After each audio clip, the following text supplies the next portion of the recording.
السلام علیکم ناظرین، میں ہوں سلوہ اسنین اور آپ دیکھ رہے ہیں سوریہ نیوز HD۔ آئیے نظر ڈالتے ہیں آج کی اہم خبروں پر۔ شکارپور میں پیپلز پارٹی کے صوبائی وزیر میر بابل خان بھائیو کی قیادت میں قائد عوام شہید ذوالفقار علی بھٹو کی 47ویں برسی کے موقع پر بھائیو ہاؤس میں زبردست خراج عقیدت پیش کیا گیا۔ قائد عوام شہید ذوالفقار علی بھٹو کی 47ویں برسی کے موقع پر صوبائی وزیر بابل خان بھائیو کا کہنا تھا کہ بھٹو ایک عہد، ایک نظریہ اور عوامی حقوق کی جدوجہد کی علامت تھے۔ انہوں نے ملک کو متفقہ آئین دیا۔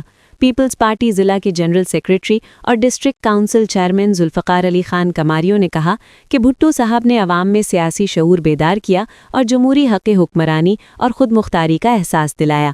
ان کا کہنا تھا کہ آصف علی زرداری کی قیادت میں جمہوریت مزید مضبوط ہو رہی ہے اور ملک ترقی کی جانب گامزن ہے، جبکہ بلاول بھٹو زرداری قائد عوام کے ویژن کو آگے بڑھاتے ہوئے ملک کی امید بن چکے ہیں۔